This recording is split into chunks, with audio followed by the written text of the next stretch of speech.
The blood on Penelope Vincent's lip tasted like copper and shame as she stumbled back against the painted wall of the Golden Slipper Saloon, where Clyde Morrison's ring had split her skin for the third time that week. It was the spring of 1872 in Truckee, California, a rough mountain town that had sprouted along the transcontinental railroad like a weed-finding purchase in rocky soil. And she had been trapped in this hell for 2 years, ever since her father's debts had been passed to her like an inheritance of misery. The Dancehall girls who worked the floor knew better than to interfere when Clyde, the saloon owner, decided one of them needed discipline. And Penelope had learned that fighting back only made it worse, though the fire in her chest never quite died no matter how many times he tried to stomp it out. She pressed her fingers to her mouth, tasting the salt of her own tears mixing with blood, and thought for the 1,000th time about running. But where would she go with nothing but the tattered dress on her back and boots worn thin at the soles? The Sierra Nevada mountains surrounded Truckee like prison walls, beautiful and deadly, and winter had only just loosened its grip on the high country. She had watched 2 girls try to leave in the past year. One had been dragged back by Clyde's men and beaten so badly she could not work for a month. The other had simply disappeared, and nobody asked questions because nobody wanted to know the answers. "Get yourself cleaned up," Clyde growled, his thick fingers adjusting his vest as though he had just completed some routine business transaction rather than striking a woman half his size.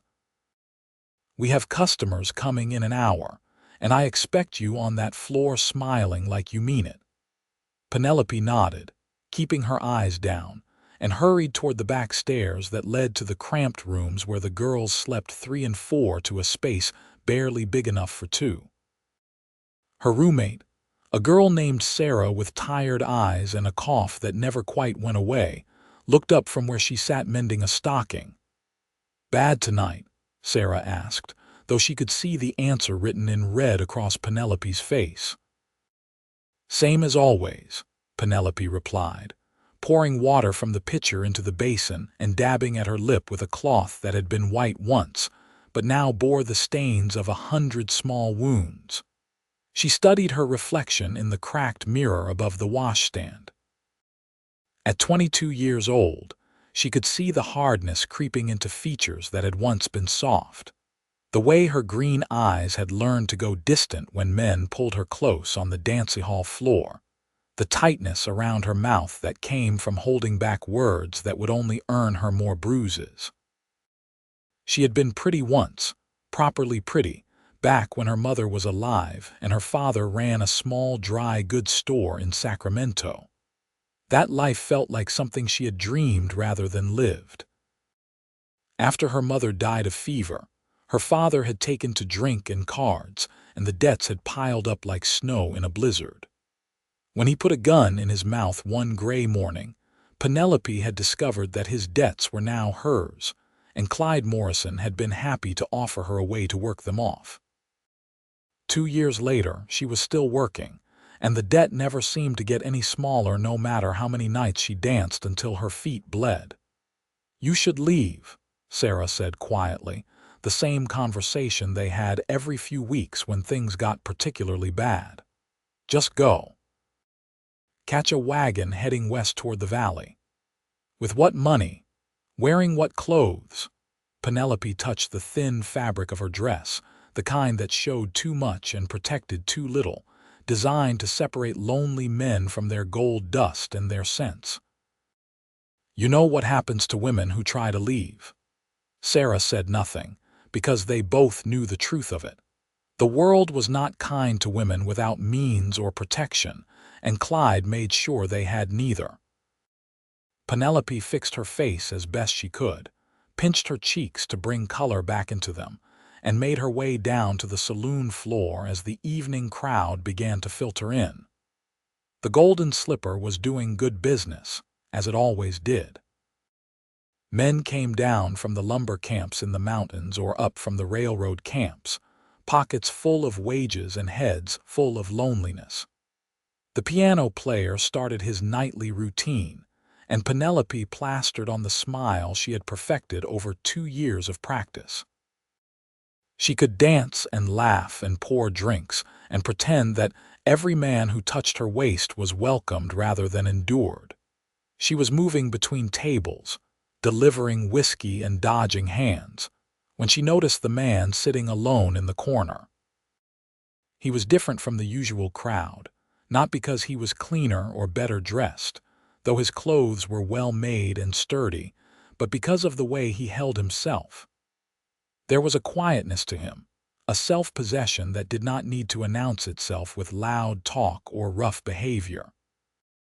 He was perhaps 30 years old, broad-shouldered and tall, with dark hair that curled slightly at his collar and a face that had been weathered by sun and wind into something honest and strong. His eyes, a shade of blue that reminded her of the sky over the mountains on a clear day, followed her across the room with an expression she could not quite read. "You going to stare at her all night, or you going to buy a drink?"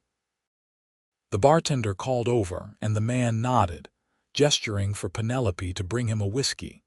She approached his table with the practiced sway that Clyde insisted upon, setting the glass down and preparing to move on, but the man spoke. "You look like you would rather be anywhere but here," he said, his voice low and steady, without the slur or aggression that usually accompanied such observations. Penelope froze, her smile flickering. "I look like I am working, sir, same as everyone else in this town." "That is not what I said." He did not touch the whiskey, just looked at her with those clear eyes that seemed to see through all the paint and pretense. "My name is Benjamin Rourke. I have a ranch about 10 miles north of here, up in the high country." She did not know what to say to that, so she said nothing, just stood there with her hands clasped in front of her stained dress. "I come into town maybe once a month for supplies," Benjamin continued. "This is the first time I have set foot in this saloon, and I can already tell it is not a place any woman should have to be. Well, we do not all have the luxury of choice, Mr. Rourke." The words came out sharper than she intended, born of exhaustion and the dull ache in her jaw where Clyde's ring had connected. "No, I suppose you do not." He pushed the whiskey aside, untouched. "How much? How much what? How much do you owe him? Clyde Morrison, how much is your debt?" Penelope felt her heart start to hammer against her ribs.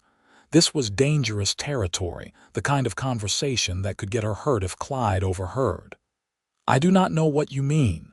"I think you do." Benjamin leaned back in his chair, his gaze never leaving her face. "I have been in this town long enough to know how Morrison operates. You are not here because you want to be. So I am asking, how much would it take for you to walk out that door and never come back?" She could not breathe properly. The saloon noise faded to a distant roar, and all she could hear was her own pulse pounding in her ears. "Why would you care? Maybe I am tired of seeing people get kicked when they are already down. Maybe I could use help on the ranch. Maybe I just do not like the way he hit you earlier." Benjamin's jaw tightened. "I was outside, loading my wagon. I saw through the window." Shame washed over her, hot and prickly.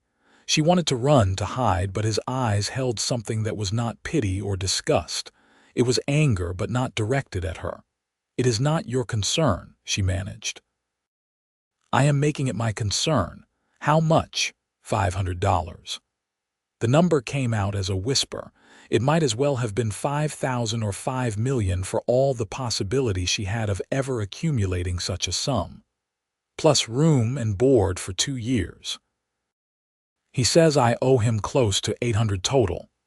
Benjamin stood, and she instinctively stepped back, but he made no move toward her. Instead, he reached into his coat and pulled out a leather wallet, counting bills onto the table with the kind of casual ease that spoke of a man who had money but did not flaunt it. "Get Morrison." "Mr. Rourke, you cannot get him. Now." She did not know what made her obey. Perhaps it was the absolute certainty in his voice, or perhaps it was the tiny flame of hope that suddenly sparked in her chest, dangerous and terrifying. She found Clyde near the bar, talking to one of his dealers, and when she told him a customer wanted to speak with him, he followed her back to the corner table with a scowl already forming on his face. "What is this about, friend?" Clyde's tone was anything but friendly. "My girls are not for sale." "Everything is for sale," Benjamin replied calmly. "That is how you operate, is it not? This woman owes you money. I am prepared to pay her debt in full right now, and she walks out with me tonight." Clyde laughed, a harsh sound like rocks scraping together. "Is that so? And why would I agree to that? Penelope here is one of my best girls. She makes me a lot more than $800 over the course of a year. Because, if you do not agree, I will go to the marshal and tell him about how you forge debt contracts and trap women in servitude. I will tell him about the girl who disappeared last fall, the one people say tried to leave. I will make your life very difficult, Morrison." Benjamin's voice never rose, but something in it made Clyde's smile falter. "Or you can take $1,000 right now, walk away with a profit, and we never speak of this again." The silence that followed felt like standing on the edge of a cliff. Penelope could not move, could not think. $1,000 for her. This stranger was offering $1,000 for her freedom. Clyde's eyes narrowed, calculating. She could see him weighing the options, pride versus profit. Finally, he snatched the money from the table, counting it quickly. "Fine, but she leaves with nothing but what she is wearing. Everything in that room upstairs stays here." "Agreed." Benjamin turned to Penelope. "Go get your things, anything that matters to you." He just said. "I know what he said. Get anything you need to get. We leave in 5 minutes," she ran. Up the stairs, into the cramped room where Sarah sat wide-eyed, having heard everything through the thin walls. Penelope had nothing of value, no possessions that meant anything, but she grabbed the one photograph she owned, a small tintype of her mother, tucked into a frame she had managed to keep hidden. Sarah pressed a shawl into her hands, a good woolen one that would be warm in the mountain nights. "Go," Sarah whispered, tears in her eyes. "Go and do not look back." "Come with me," Penelope said desperately. "Maybe he would. No, this is your chance. Take it." Sarah pushed her toward the door. "Be happy, Penny, for both of us." Penelope clutched the photograph and the shawl and ran back down the stairs. Benjamin was waiting by the door, his expression unchanged, as though buying a woman's freedom was something he did every Tuesday evening. Clyde stood by the bar, the money already disappeared into his pockets, watching them with eyes that promised this was not over if she ever dared to show her face in his establishment again. "Let's go," Benjamin said, and held open the door. She walked through it, out into the cool mountain evening, and felt as though she had just stepped from one world into another. The street was muddy from snowmelt, the buildings rough-hewn and temporary-looking, but the air smelled clean, like pine and possibility. Benjamin's wagon stood nearby, loaded with supplies, 2 sturdy horses hitched and waiting patiently. "Can you ride?" he asked. "A little. It has been a long time." "You can sit on the wagon seat with me then. It is a few hours to the ranch. We should get moving before dark settles in completely." He helped her up onto the seat, his hand firm and steady, and then climbed up beside her. With a click of his tongue, the horses started forward, and the Golden Slipper fell behind them. Penelope looked back once, saw the yellow light spilling from the windows, heard the tinny piano music drifting through the evening air, and then Benjamin guided the horses around a corner and it was gone. They rode in silence for a while, the wagon creaking and swaying on the rough road that led north from Truckee, climbing gradually into higher country. The sun was setting behind the western peaks, painting the sky in shades of orange and purple that hurt to look at, because they were so beautiful. And Penelope realized she had not seen a sunset properly in 2 years. She had been too busy working through the evenings, trapped in that smoke-filled saloon where day and night blurred into one endless stretch of survival. "Why did you do that?" she finally asked, her voice barely audible over the sound of the wagon wheels and the horses' hooves. Benjamin kept his eyes on the road. "I told you, I do not like seeing people mistreated. You do not even know me." "No, I do not." He paused, then added, "My mother was widowed when I was 12 years old. My father was killed in a mining accident, and she had nothing, no money and no family nearby.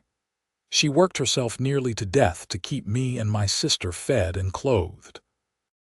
I swore when I was old enough and had means of my own that I would never stand by and watch a woman suffer if I could do something about it." Penelope absorbed this, turning it over in her mind. "Where is your mother now?" "She passed 5 years ago." "My sister is married, lives down in Sacramento with her husband and 3 children." A slight smile crossed his face. "She is happy. That is all I ever wanted for her. And you are alone on your ranch." "I am. I have a few men who work for me. Good men who help with the cattle and the horses, but the main house is just me. It is a big property, plenty of work to be done. I meant what I said about needing help. If you are willing to work, there is a place for you. Cooking, cleaning, tending the kitchen garden, helping with the animals. Honest work, and you keep a fair wage. No debt, no servitude. You do not like it, you can leave whenever you want." It sounded too good to be true, which immediately made her suspicious. 2 years in the Golden Slipper had taught her that men always wanted something, and kindness always came with a price. "What do you want from me?" He glanced at her then, and she saw surprise in his expression, followed by understanding. "Nothing you do not freely choose to give. I need help running the ranch, and you need a place to start over. That is the whole of it, Miss Vincent. Nothing more. How do you know my name? You think I walked into that saloon without asking questions first? I wanted to know who I was dealing with before I made Morrison an offer." Benjamin returned his attention to the road, navigating a turn where the path narrowed between tall pines. "I know your name is Penelope Vincent. I know you have been at the Golden Slipper for about 2 years.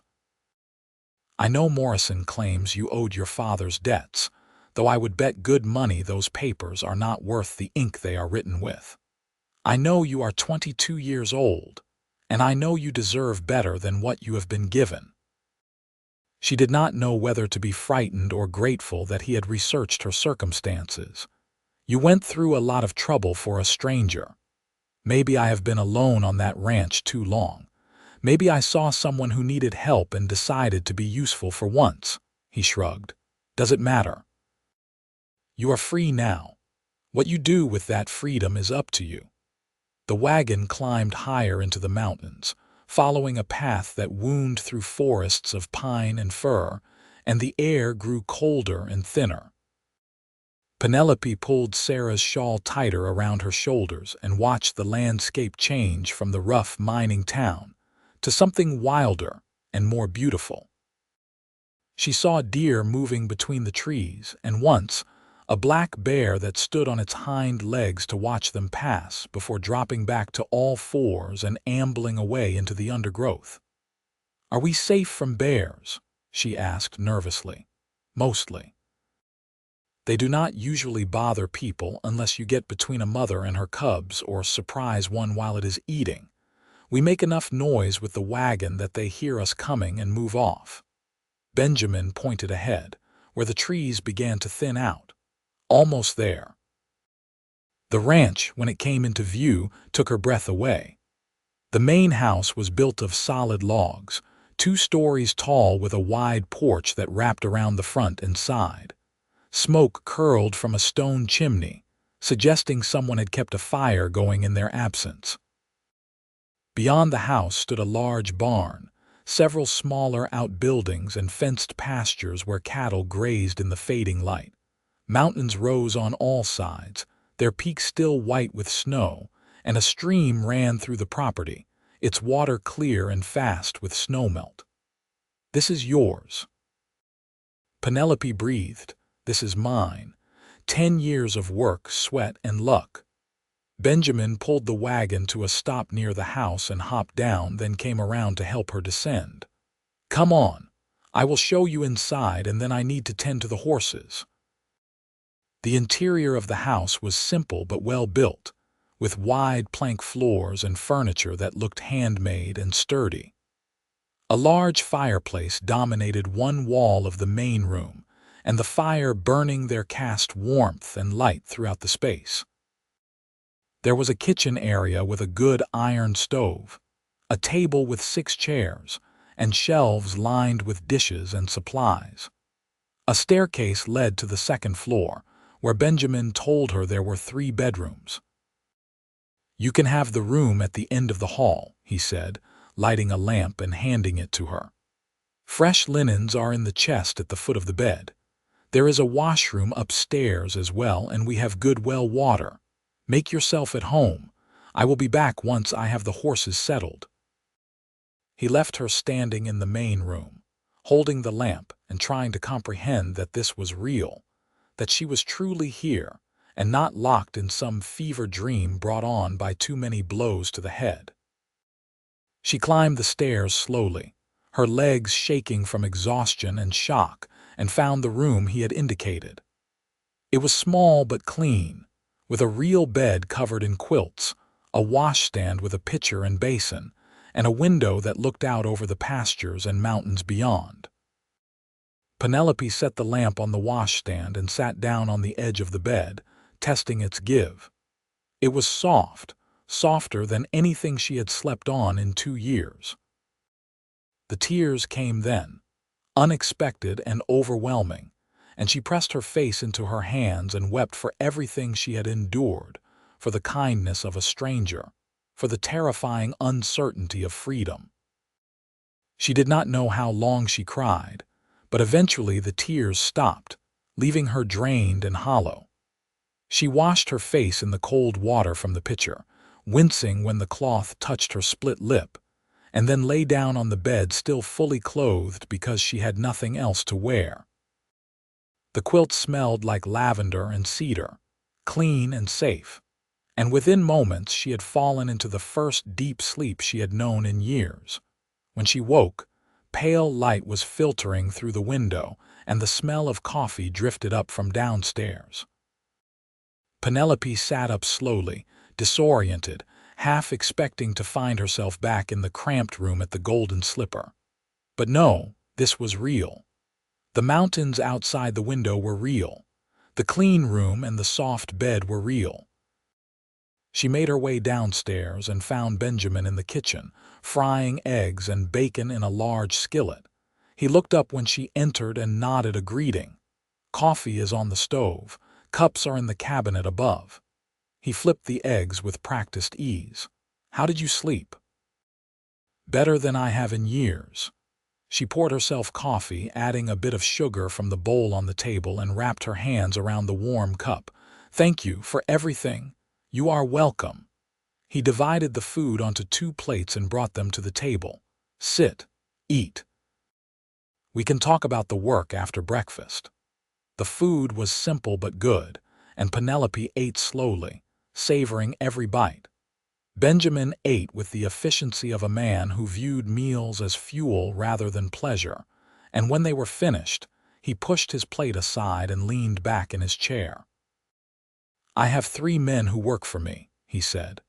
"Tom and Charlie are brothers, been with me for about 5 years. Good men, reliable. Then there is Miguel, who came up from Mexico looking for work last year. He is the best hand with horses I have ever seen. They sleep in the bunkhouse near the barn, and they keep to themselves mostly. I will introduce you later." Penelope nodded, listening. "The work is steady but not brutal," Benjamin continued. "I need someone to manage the house. do the cooking and cleaning, tend the kitchen garden once the weather warms up more. There are chickens that need feeding and eggs to collect. In the fall, we do a lot of canning and preserving for the winter. I can pay you $20 a month plus room and board. That is more than fair for this kind of work. $20 a month. At the Golden Slipper, she had never seen more than a few dollars at a time, and most of that had gone right back to Clyde for invented expenses. That is generous. It is what the work is worth. He met her eyes across the table. I need to be clear about something, Miss Vincent. You are an employee here, nothing more. I expect honest work in exchange for honest pay. I do not expect anything else. You have your room and I have mine. What happened to you before that treatment, that is not what happens here. Understood? She felt something tight in her chest loosen just slightly. Understood. Good. Benjamin stood and carried their plates to the wash basin. I have work to do in the south pasture today, checking fence lines and moving some cattle. You can spend the day settling in, looking around, getting your bearings. Tomorrow we can talk about establishing a routine. He left her alone in the house, and Penelope spent the morning exploring her new surroundings. She found a root cellar stocked with preserved foods, a springhouse where milk and butter were kept cool, and a chicken coop where a dozen hens clucked and scratched at the ground. The kitchen garden was a tangle of dead growth from the previous season, waiting to be cleared and replanted. Everything was well maintained but clearly showed the signs of a household without a woman's touch, as her mother would have said. She was sweeping the front porch when a wagon approached the house, and 3 men climbed down. 2 were clearly the brothers Benjamin had mentioned, both in their 30s with weathered faces and friendly smiles. The third was younger, perhaps 25, with dark hair and eyes and the easy grace of someone comfortable in his own skin. "You must be Miss Vincent," one of the brothers said, removing his hat. "I am Tom. This is my brother Charlie, and that is Miguel. Benjamin told us you would be helping manage the house." "It is nice to meet you all," Penelope said, feeling suddenly self-conscious in her stained Dancehall dress. "Please call me Penelope." "Welcome to the ranch, Penelope." Miguel's accent was slight, his English excellent. "If you need anything, you let us know. We are glad to have you here." They were polite and respectful, and after a few minutes of conversation, they headed back to their work, leaving her to her sweeping. Penelope realized with a start that she was smiling, genuinely smiling, for the first time in as long as she could remember. The days that followed established a rhythm. Penelope woke early, started coffee and breakfast for the men, and then set about the endless tasks of running a household. She scrubbed floors and washed windows, beat dust from curtains and rugs, and slowly brought order to the chaos of a house that had been managed by a man living alone for too long. Benjamin kept his word, treating her with unfailing courtesy and respect, never overstepping the boundaries he had established that first morning. But as the days turned into weeks, Penelope began to notice things. The way Benjamin's face softened when he came in from a long day of work and found dinner waiting on the table. The care he took to make sure she had everything she needed, whether it was seeds for the garden or a new pair of sturdy boots to replace her worn-out Dancehall shoes. The sound of his voice when he spoke to the horses, low and patient, and the way his hands moved when he was mending tack or fixing a broken fence post, capable and sure. She told herself it was just gratitude, just the natural warmth that came from being treated with kindness after so much cruelty. But late at night, lying in her bed and listening to the sound of the wind in the pines, she found herself thinking about the rancher downstairs, wondering what his life had been like, what dreams he held close to his chest. Spring deepened into early summer, and the high country came alive with wildflowers and green grass. Penelope planted the kitchen garden with vegetables and herbs, and took satisfaction in watching the neat rows of seedlings push up through the dark soil. The chickens became her particular friends, each one developing its own personality, and she found herself talking to them as she scattered feed and collected eggs.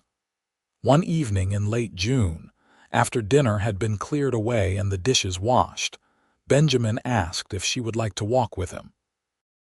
They strolled through the pastures as the sun set, painting the mountains in shades of gold and rose, and he pointed out the boundaries of his land, the places where the creek ran fastest, the meadow where he planned to cut hay later in the summer. "You have done good work here," he said as they stood near the stream, watching the water tumble over smooth stones. "The house has not looked this good since my mother was alive. The food is excellent. The garden is thriving. I am grateful for your help, Penelope." "I am grateful for the opportunity." She watched a trout dart through the shallows, quick and silver. "I feel like I am living again, not just surviving. You gave me that." Benjamin was quiet for a moment, and when she glanced at him, she found him watching her with an expression that made her heart beat faster. "I need to tell you something. All right. I did not buy your freedom just because I felt sorry for you, though that was part of it." He turned to face her fully, his blue eyes serious in the fading light. "I noticed you the moment I walked into that saloon, the way you held yourself, even in that place, even wearing that dress. There was a strength in you, a fire that Morrison had not managed to stamp out. And I thought, here is a woman who deserves better. Here is a woman I would like to know." Penelope's breath caught. "Benjamin, I am not asking for anything," he said quickly. "I told you that you were safe here, and I meant it, but I wanted you to know that I admire you, Penelope Vincent. I admire your courage and your strength, and if someday you felt inclined to think of me as more than just your employer, I would be honored." She did not know what to say. Her mind was a tumult of conflicting emotions, gratitude and fear, and something warm and dangerous that she had not allowed herself to feel in years. "I do not know how to trust this," she finally whispered. "Any of this. I keep waiting for the other shoe to drop, for you to turn cruel or for this to all be some elaborate trap. I know." Benjamin reached out slowly, giving her time to move away if she chose, and took her hand in his. His palm was warm and calloused from work, his grip gentle. "I know what you have been through has taught you that kindness has a price. But I promise you, there is no trap here. You are free to stay or go as you please. All I am saying is that I would like the chance to earn your trust, if you will let me." Penelope looked down at their joined hands, at the contrast between his sun-browned fingers and her paler skin, and felt something shift inside her chest. "I think I would like that too," she said softly. They walked back to the house hand in hand, not saying much, just existing together in the peaceful evening. And that night, when Penelope went to bed, she lay awake for a long time, thinking about the rancher who had offered his hand and his land, and wondering if maybe, just maybe, she was allowed to hope for something good after all. The summer unfolded in days of work and quiet moments that began to add up to something more. Benjamin taught her to ride properly, patient and encouraging when she was frustrated by her own inexperience. They rode out together in the early mornings before the day's work began, exploring the boundaries of his land, and he showed her places of startling beauty.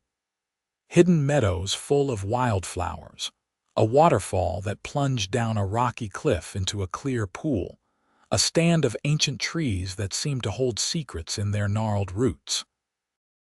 Penelope felt herself changing, the hardness that she had developed at the Golden Slipper gradually softening. She laughed more easily now, smiled without thinking about it. The split on her lip healed cleanly, and the shadows under her eyes faded as she ate well and slept soundly. She caught her reflection in the mirror one morning and barely recognized herself. This woman with color in her cheeks and light in her eyes. Benjamin changed too. Or perhaps he simply revealed parts of himself that he had kept hidden. He talked more, told her stories about growing up poor but loved, about the years he spent working other people's ranches before he saved enough to buy this land. He spoke about his dreams for the property, plans to expand the herd, to break more horses for sale to the army and the ranchers down in the valleys. He had a good laugh, deep and genuine, and Penelope found herself saying or doing things just to hear it. One afternoon in late July, they were in the barn together, Penelope helping him sort through tack that needed mending, when a sudden storm rolled in from the mountains. The rain came down in sheets, turning the world outside the barn into a gray blur, and thunder echoed through the high country like cannon fire. "We are stuck here until this passes," Benjamin said, watching the deluge from the barn door. "These summer storms can be fierce, but they usually do not last long." They settled on a pile of hay bales to wait it out, and somehow the conversation turned to their pasts, the years before they met. Penelope found herself telling him things she had never spoken aloud, about her mother's illness and her father's decline, about the shame and fear of being sold to cover debts she had not incurred. Benjamin listened without interruption, his face grave, and when she finished he said quietly, "You survived something that would have broken most people. You should be proud of that." "I do not feel proud. I feel damaged." The words came out raw and honest. "I feel like I am not sure I remember how to be a normal person, how to live without constantly looking over my shoulder." "You are not damaged, Penelope. You are healing." Benjamin shifted closer, and she could feel the warmth of his body in the cool air of the barn. "And you do not have to look over your shoulder anymore. I will not let anyone hurt you again. You cannot promise that." "Yes, I can." His voice was firm, absolute. "You are under my protection now. Anyone who wants to harm you will have to go through me first." She turned to look at him, and the intensity in his eyes stole her breath. "Why do you care so much?" "Because I am falling in love with you," he said simply. "I have been falling in love with you since the day I saw you in that saloon, and every day since then has only made it worse, or better. I am not sure which." Penelope felt tears prick at her eyes, but these were different from the tears she had shed in the Golden Slipper. These were clean and honest, born of emotion rather than pain. "I am afraid," she whispered. "Of me, of this, of feeling something real. What if it goes away? What if I lose it?" Benjamin reached up and cupped her face gently in his hand, his thumb brushing across her cheekbone. "Everything in life can be lost, Penelope. That does not mean it is not worth having. I cannot promise you that nothing bad will ever happen, but I can promise that I will be here for as long as you want me. I will be patient. I will be kind. And I will love you the best way I know how." She closed the distance between them, kissing him with a mixture of hesitation and hunger. 2 years of loneliness and longing pouring out in that single moment. Benjamin kissed her back with a gentleness that made her want to cry, his hands careful on her waist, as though she were something precious that might break. When they finally pulled apart, both breathing hard, Penelope rested her forehead against his and whispered, "I think I am falling in love with you too. It terrifies me."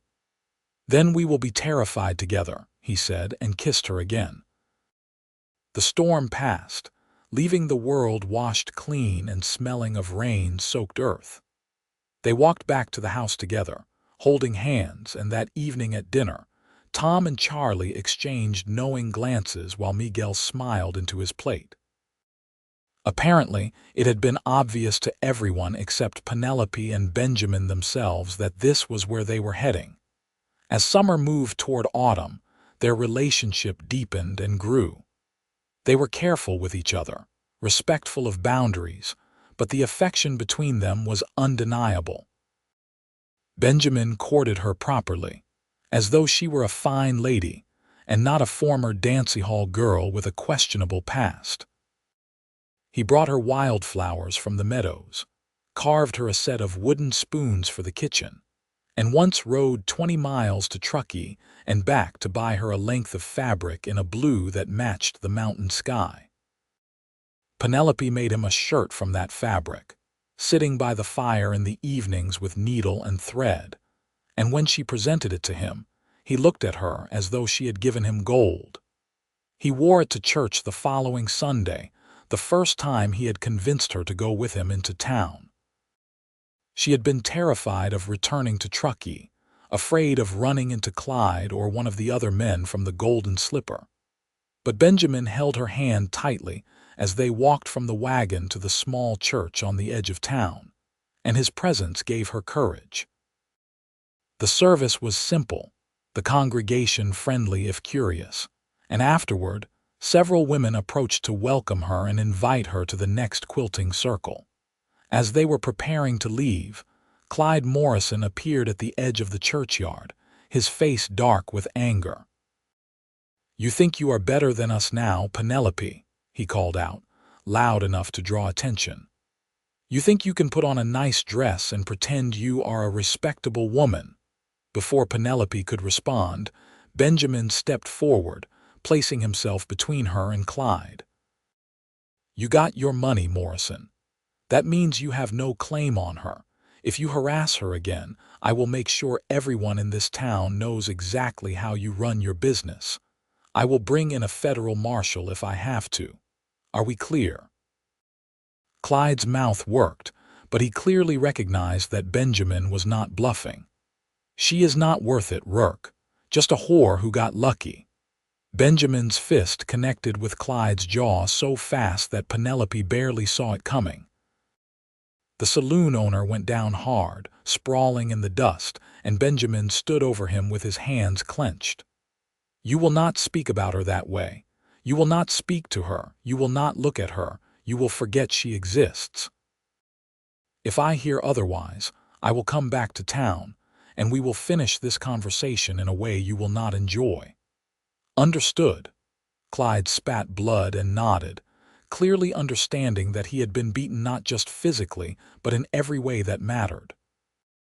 Benjamin helped Penelope into the wagon, and they rode away from Truckee without looking back.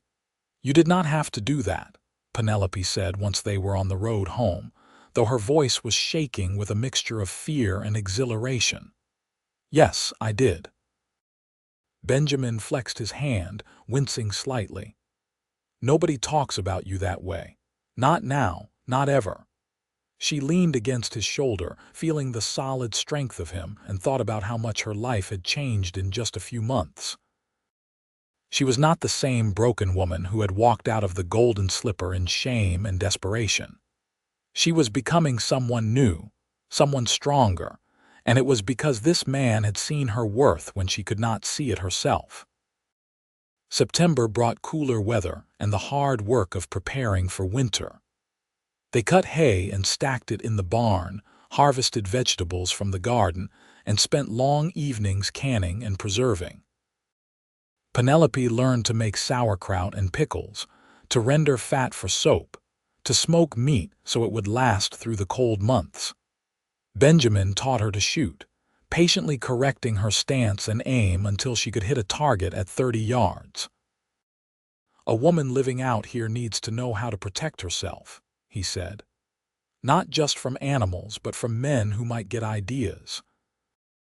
One evening in late October, after the first snow had fallen and melted, leaving the world crisp and clean smelling, Benjamin asked Penelope to walk with him after dinner. They climbed to a rise above the ranch house, where they could see the entire valley spread out below, the mountains dark against a sky full of stars. "I have something to ask you," Benjamin said, and she heard nervousness in his voice for the first time since she had known him. "All right." He took both her hands in his breath forming clouds in the cold air. Penelope Vincent, you have made my house a home. You have made my life full of purpose and joy. I wake up every morning grateful that I walked into that saloon and saw you. I go to bed every night thinking about how lucky I am. I want to spend the rest of my life with you. I want to build something permanent and good. Will you marry me? For a moment, Penelope could not speak. She looked at this man who had saved her, who had been patient and kind and steadfast, who had seen her at her worst and loved her anyway. She thought about the future he was offering, a future of safety and respect and genuine affection, and she knew there was only one answer. "Yes," she said, her voice breaking with emotion. "Yes, Benjamin, I will marry you." He pulled her into his arms, holding her tight, and she felt the tension leave his body as he realized she had accepted. They stood on that hillside for a long time, wrapped in each other's warmth, watching the stars wheel overhead and making plans for their future. They were married in early December, a small ceremony in the same church where Benjamin had defended her honor. Tom, Charlie, and Miguel stood witness, along with a few of the neighboring ranchers and their wives who had become friendly with Penelope over the past months. She wore a simple dress of cream-colored wool that one of the church ladies had helped her sew, and Benjamin wore his best suit, looking nervous and proud in equal measure. When the minister pronounced them husband and wife, Benjamin kissed her with such tenderness that Penelope felt her eyes fill with tears. This was real. This was permanent. She was no longer alone or unprotected. She was married to a good man who loved her, and she loved him in return with a ferocity that still surprised her. The wedding supper was held at the ranch, with tables set up in the main room and food enough to feed twice the number of guests. There was music and dancing, and Penelope danced with her husband, properly this time, not as a Dancehall girl entertaining customers but as a bride celebrating her marriage. When Benjamin looked down at her, his blue eyes warm with love and desire, she felt beautiful for the first time in her life. That night, after the guests had departed and the house was quiet, Benjamin carried her upstairs to the room that was now theirs. He was gentle and patient, understanding that this was the first time she had been with a man by her own choice, and he made it good for her, made it something precious rather than something to be endured. Afterward they lay tangled together under the quilts, and Penelope rested her head on his chest, listening to the steady beat of his heart. "I love you," she whispered. "I love you too," he replied, his hand stroking her hair. "My wife." The word sent a thrill through her. Wife. She was someone's wife, someone's partner and companion. She belonged here, not through debt or coercion but through choice and love. Winter settled over the high country, deep snow that turned the world white and quiet. Penelope and Benjamin spent long evenings by the fire, reading aloud to each other or just sitting in comfortable silence. She learned every line of his face, every scar and callus, the way his eyes crinkled when he smiled, the rough sound of his voice first thing in the morning. He learned her secrets, her fears, and slowly, patiently, helped her heal from the wounds that Clyde Morrison and the Golden Slipper had left on her soul. By spring, when the snow melted and the world turned green again, Penelope discovered she was pregnant. She told Benjamin one morning as they were drinking coffee together, watching the sunrise through the kitchen window, and the joy on his face was something she would remember for the rest of her life. "We are going to have a baby," he said, as though testing the words. "We are going to be parents." "Yes," she confirmed, laughing at his stunned expression. "Are you ready for that? I do not know. Maybe." "Yes." He pulled her into his arms, careful now of her body, and kissed the top of her head. "We will figure it out together." The pregnancy progressed smoothly, and Penelope bloomed with health and happiness. Benjamin was attentive and protective, fussing over her in a way that she found endearing even when it was annoying. He built a cradle from pine wood, sanding it smooth and carving small animals along the rails. The neighboring ranch wives visited with advice and hand-me-down baby clothes, and Penelope realized with some surprise that she had built a community here, that she was no longer an outsider but part of the fabric of this mountain life. In early December, exactly 1 year after their wedding, Penelope went into labor. The doctor came up from Truckee, and one of the ranch wives stayed to help. Benjamin paced the main room downstairs, wearing a path in the floor while Tom and Charlie tried to distract him with cards and conversation. The labor was long and difficult, and there were moments when Penelope thought she might not survive it. But finally, as dawn broke over the mountains, she delivered a healthy baby boy. The doctor cleaned him and wrapped him in a soft blanket, and Benjamin was allowed upstairs to meet his son. Penelope watched her husband hold their child for the first time, saw the wonder and fear and overwhelming love cross his face, and felt complete in a way she had never imagined possible. This was her family. This was the life she had been given a second chance to live. What should we name him? Benjamin asked, sitting carefully on the edge of the bed. What was your father's name? Thomas. But Tom already has that covered. Benjamin smiled down at the tiny red face of his son. What about your father? Penelope hesitated, then shook her head. I want him to have a fresh start, not be tied to difficult pasts. Let us give him a name that is all his own. They decided on Daniel, a strong name that meant judgment or God is my judge, and Daniel Rourke became the new center of their world.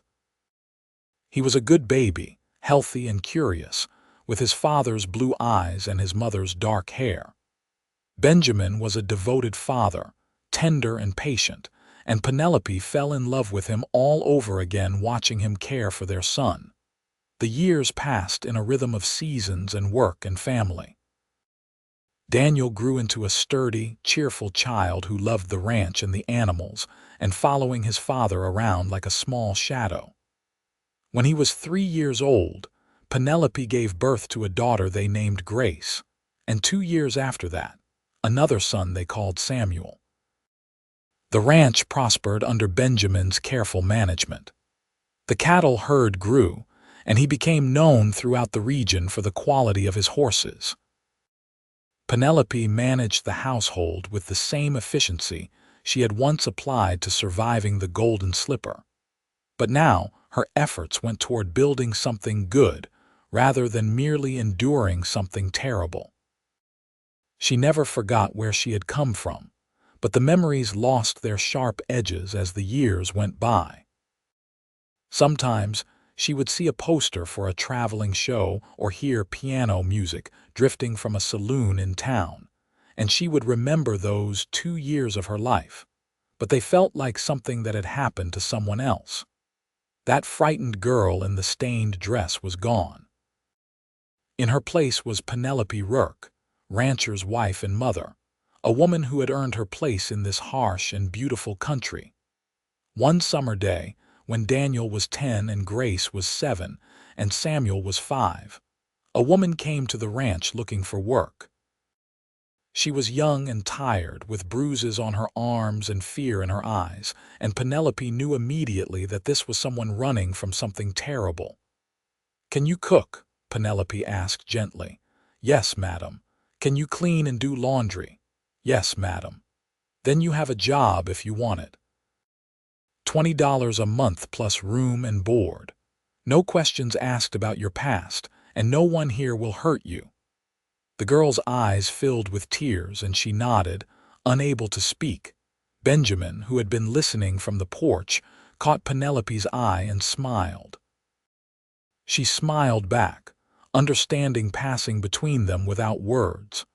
They had both been saved by kindness and a second chance. It was only right to pass that gift along to someone else who needed it. That evening, after the children were asleep, and the new girl was settled in the small room off the kitchen, Penelope and Benjamin sat on the porch together, watching the sunset paint the mountains in shades of gold and rose. "You gave her the same chance I gave you," Benjamin said, taking her hand. "We gave her the same chance," Penelope corrected. "This is our life, built together. I wanted to share it with someone who needs hope as much as I once did." "I love you," he said, as he did every day, and she never tired of hearing it. "I love you too." The years continued their steady march. Daniel grew tall and strong, learning the ranch work from his father and developing a particular talent with horses. Grace was gentle and thoughtful, always bringing home injured animals to nurse back to health. Samuel was the wild one, full of energy and mischief, keeping them all on their toes. Benjamin's hair started to gray at the temples, and Penelope found her first silver strands, but the love between them only deepened with time. They had their disagreements and difficult days, as all couples do, but they had learned to talk through problems rather than let them fester, and the foundation of respect and affection they had built was strong enough to weather any storm. When Daniel turned 18, he announced his intention to marry the daughter of a neighboring rancher, a sensible girl named Lucy, who was well matched to his steady nature. Penelope watched her son take his vows in the same church where she had married Benjamin, and felt the circle of life completing itself. Daniel and Lucy built a small house on the far edge of the ranch property, and within a year, Penelope was a grandmother to a beautiful baby girl. Grace fell in love with the new schoolteacher who came to Truckee, a quiet young man from Boston who had come west for his health. They married and moved into town, where Grace helped her husband run the school and started a small library. Samuel, true to his wild nature, left at 20 to see the world, promising to return but needing first to know what lay beyond the mountains. Through it all, Benjamin and Penelope remained the center around which their family orbited. The ranch was always open, always welcoming, and their children and grandchildren came and went, knowing they would find love and acceptance and good food waiting for them. On their 30th wedding anniversary, Benjamin took Penelope back to the hillside where he had proposed all those years ago. They were older now, their bodies marked by 3 decades of hard work and mountain living, but when he looked at her, she still saw the same expression that had been on his face that night in the Golden Slipper, when he had decided to offer his hand to a woman who desperately needed saving. "Do you remember what I said that first day?" Benjamin asked, his arm around her waist as they watched the sun set over the mountains they had called home for so long. "You said many things that first day. I said you were free to leave whenever you wanted." He turned to face her, taking both her hands in his. "You are still free. You have always been free, but I hope you know that I am grateful for every day you have chosen to stay." Penelope looked at her husband, at the man who had seen her worth when she could not see it herself, who had offered her not just escape but a home, not just safety but love. She thought about the scared girl she had been, trapped in that saloon in Truckee, and the woman she had become, strong and capable and surrounded by family. "I did not stay because I had nowhere else to go," she said softly. "I stayed because you are my home, Benjamin Rourke. You have always been my home." He kissed her then, tender and sweet, and they stood on that hillside as the stars began to appear, 2 people who had found each other against all odds and built a life worth living. The ranch continued to thrive long after that night, passed down through generations of Rourkes who worked the land and raised their families in the shadow of the Sierra Nevada mountains. The original house stood strong, a testament to Benjamin's craftsmanship, and the story of how he had walked into a saloon one spring evening and bought a Dancehall girl's freedom became family legend, told and retold to children and grandchildren. But for Penelope and Benjamin, it was not a legend. It was simply their life, their love, their triumph over circumstance and cruelty. They grew old together, their bodies slowing but their hearts as strong as ever, and when they finally passed, within months of each other as couples who have shared a life often do, they were laid to rest on a hill overlooking the ranch, with the mountains standing eternal watch. Their children and grandchildren and great-grandchildren gathered for the funerals, and they told stories about the remarkable woman who had survived something terrible and become something wonderful, and the good man who had recognized her worth and offered her not just escape but partnership and love. They spoke of courage and kindness, of second chances and the power of choosing hope over despair. The ranch house still stood, full of family and laughter and the kind of honest work that builds character and community. The land was still worked with care and respect, just as Benjamin had taught. And sometimes, on quiet evenings when the sun painted the mountains in gold, people swore they could see two figures standing on the hillside, hand in hand, watching over the legacy they had built together. It was a legacy of love in the wild places, of choosing to start fresh when the world said you were broken beyond repair, of offering your hand to someone in need and building something beautiful from the ruins of what came before.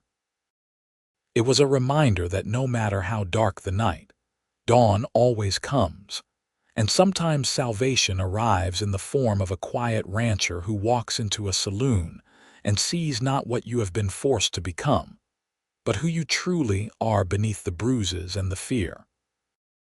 And that, more than the land or the cattle or the house that sheltered generations, was the true inheritance of Penelope and Benjamin Rourke.